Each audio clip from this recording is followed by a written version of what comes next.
चलिए रुक लेते हैं हमीरपुर का। हर घर तिरंगा मुहिम के तहत लोगों द्वारा अपने घरों पर लगाए गए तिरंगे को अभी तक न उतारने और उसके अनजाने में हो रहे अपमान को लेकर हमीरपुर उपभोक्ता संगठन के मुख्य संरक्षक एडवोकेट सुशील शर्मा ने लोगों को सचेत किया। उन्होंने लोगों से अपील की है कि वे अपने घरों से तिरंगे का ससामान उतार दें। हमीरपुर में एडवोकेट सुशील शर्मा ने कहा कि गत वर्ष 15 अगस्त को देश भर में हर घर झंडा मुहिम चलाई गई थी, जिसके चलते बहुत से लोगों ने अपने घरों की छतों पर देश की आन बान का प्रतीक कहे जाने वाले तिरंगे को लगाया था। लेकिन देखने में ये आ रहा है कि इतने महीने बीत जाने के उपरांत भी लोगों ने तिरंगे को सम्मान पूर्वक नहीं उतारा।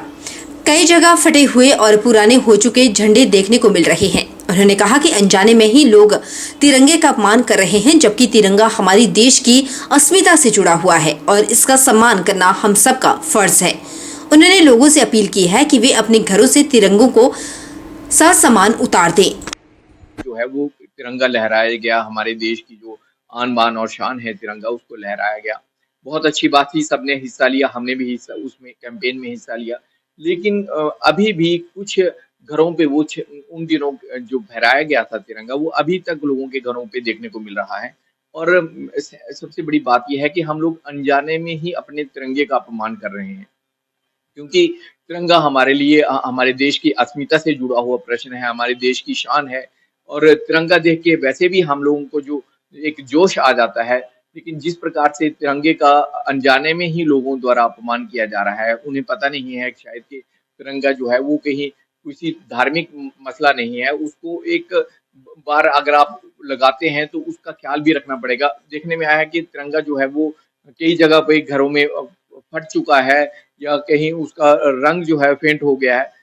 तो इस संदर्भ में मेरी जो है वो व्यक्तिगत गुजारिश है कि अपने दायित्व का निर्वहन करते हुए लोग जो हैं अतिशीघ्र जिनके घरों पे तिरंगा लहरा रहा है वो उसको उतार दें और उसके गरिमा का ख्याल रखें, ताकि हम लोगों को इसका जो है वो गलत इंप्रेशन ना जाए।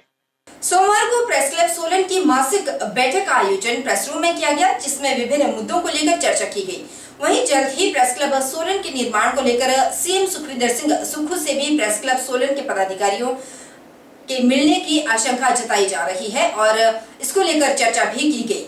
प्रेस रूम सोलन में आयोजित हुई बैठक की अध्यक्षता क्लब के चीफ पैट्रन मुकेश कुमार और अध्यक्ष मनीष शारदा द्वारा की गई। क्लब की ऑर्गेनाइजिंग सचिव मोहिनी सूद ने बताया कि सोमवार को प्रेस क्लब सोलन की मासिक बैठक आयोजित हुई, जिसमें विभिन्न मुद्दों को लेकर चर्चा हुई। वहीं डीसी सोलन से प्रेस क्लब सोलन के निर्माण को लेकर भी विस्तार पूर्वक चर्चा की गई।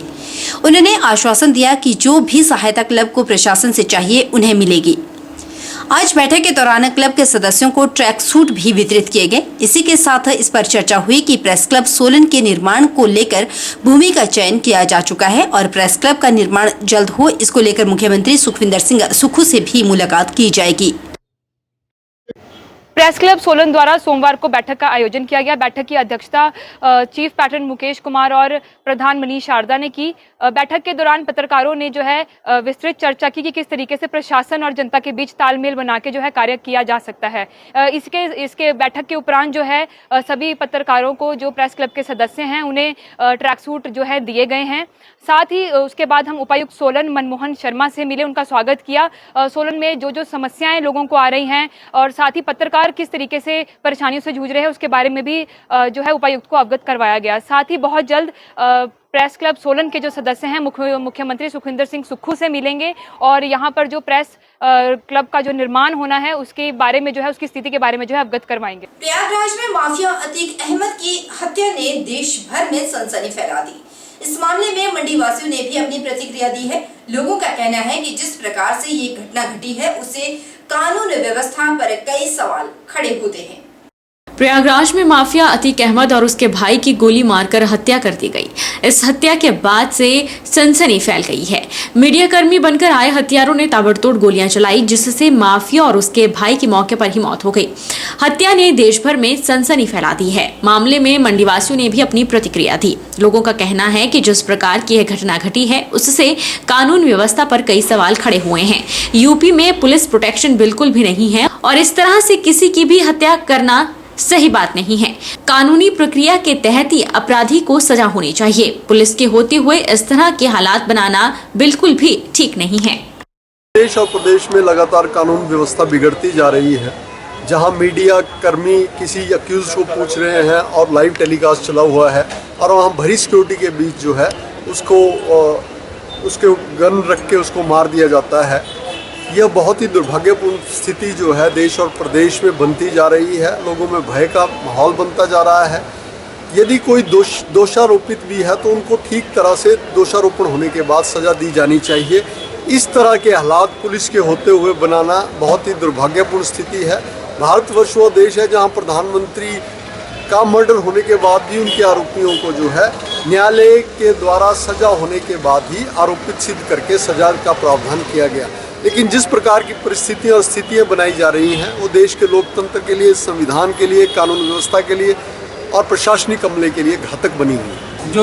जो यूपी में हुआ टीका मत के बारे में वो बहुत ही मतलब बढ़िया बात है भी। हाँ, उसका वो एनकाउंटर मतलब जो बंधन उठ दिया उसको, वैसे भी उसका एनकाउंटर तो होना ही था।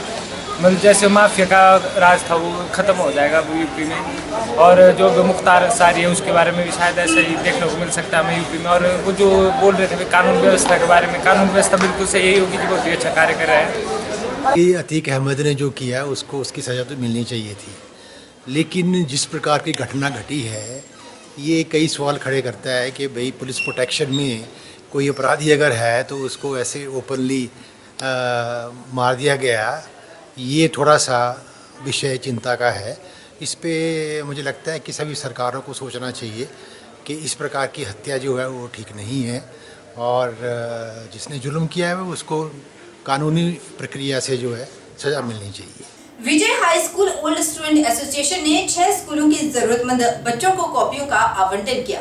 राजकीय वरिष्ठ माध्यमिक पाठशाला छात्र में आयोजित हुए कार्यक्रम में करीब 1000 कॉपियां बांटी गई। मंडी शहर के राजकीय वरिष्ठ माध्यमिक पाठशाला छात्र में Vijay high school old student association ने जरूरतमंद बच्चों को कॉपियां वितरित की। Vijay high school old student association के प्रधान अनिल शर्मा ने बताया कि 42 साल पुराने दीन दुखिया ट्रस्ट के सहयोग से करीब 6 स्कूलों के बच्चों को कॉपियां वितरित की गई। कार्यक्रम में एसडीएम सदर रितिका जिंदल और ओम प्रकाश कपूर ने बतौर मुख्य अतिथि शिरकत की। इसके साथ ही उन्होंने 1000 कॉपियां बच्चों को वितरित की। उन्होंने कहा कि प्रत्येक छात्र और उस स्कूल में पढ़ चुके छात्रों का फर्ज है कि वह अपने स्कूल के लिए कुछ न कुछ करते रहें। दीन दुखिया सहायक ट्रस्ट जो कि 42 साल पुराना ट्रस्ट है, उसके सहयोग से बच्चों को 6 स्कूलों को कॉपियों का वितरण किया गया। इसमें हमें बड़ी खुशी की बात है। इस ट्रस्ट में जो है आज के जो हमारे मुख्य अतिथि श्री ओम प्रकाश कपूर जी जो कि 100 वर्ष पूरे कर चुके हैं, वो इस ट्रस्ट के ट्रेजरर भी हैं। वो आए और उन्होंने जो है कॉपियों का वितरण किया गया। और बतौर जो है मुख्य अतिथि हमारे रितिका जिंदल जी भी आई और उन्होंने भी बच्चों को कॉपियाँ वितरण की।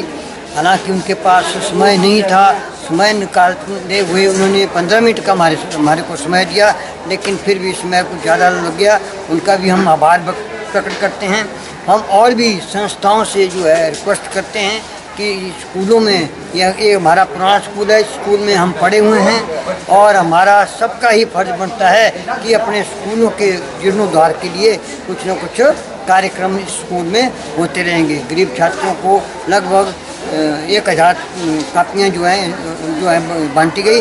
इसमें हमारे विनोद बहल जी, अजय साइकिल जी का भी रोल रहा है। मैं धन्यवाद करता हूँ ट्रस्ट के जो और सदस्य आए थे, जिसमें मल्होत्रा जी थे और अपने रिटायर्ड जज साहब थे और सरदार जी जो यहाँ के एग्जीक्यूटिव मैनेजर हैं वो थे। तो भविष्य में भी हम इस ट्रस्ट से कामना करते हैं कि इस स्कूल के सभी स्कूलों को जो इस तरह का कॉपी वितरण करते रहें गरीब बच्चों के लिए, और समाज के अन्य संस्थाओं से भी यही प्रार्थना करते हैं।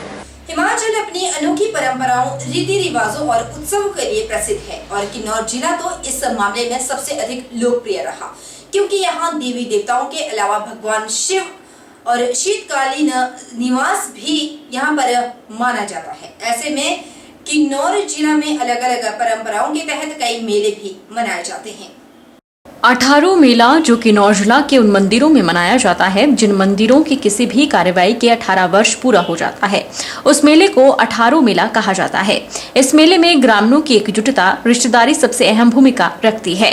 मेले में गांव से संबंध रखने वाले सभी जाई यानी महिलाएं जिनकी शादी गांव से बाहर हुई होती है, उन्हें मुख्य रूप से स्थानीय देवता द्वारा मेले में बुलाया जाता है और गांव की सभी भांजे और भांजी के स्वागत भी ग्रामीणों द्वारा किया जाता है। बरी गांव में आयोजित 18 मेले में स्थानीय देवता काली नागेश मंदिर प्रांगण में निकलकर सभी को आशीर्वाद प्रदान करने के साथ साथ जाई, जौनती और भांजे भांजियों को भोज भी देते हैं। इस मेले में सभी ग्रामीणों को पारंपरिक वेशभूषा में मंदिर प्रांगण में आना अनिवार्य होता है और देवता की कार्यवाही में भाग लेना पड़ता है।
सदन खुंडिया ने पिछले 7 सालों से अस्थमा और हर्निया से पीड़ित मानगढ़ निवासी मस्तराम को आज 11,000 रुपए देकर आर्थिक मदद की।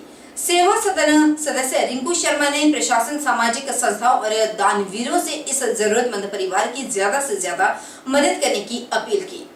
मस्तराम अस्थमा और हर्निया की बीमारी से लंबे समय से जूझ रहे हैं। मस्तराम टांडा अस्पताल कांगड़ा के चक्कर लगा लगा कर थक चुके हैं क्योंकि जब तक उनका अस्थमा ठीक नहीं होता है तब तक उनका हर्निया का ऑपरेशन नहीं हो सकता। अस्थमा की बीमारी के कारण उनका ऑक्सीजन लेवल कम रहता है और टांडा अस्पताल में विशेषज्ञ डॉक्टर किसी भी प्रकार का कोई भी रिस्क नहीं लेना चाहते हैं। यह परिवार अति जरूरतमंद है। घर पर कमाने वाले मस्तराम खुद ही हैं और इनकी 2 बेटियां हैं। घर की हालत भी अति दयनीय है। जब से मस्तराम बीमार हुए हैं घर का खर्च चलाना इनके लिए मुश्किल हो गया है। मस्तराम ने खुद एक पत्र के माध्यम से जय पब्बू माता सेवा सदन खुंडिया से सहायता की अपील की थी। आज जय पब्बू माता सेवा सदन खुंडिया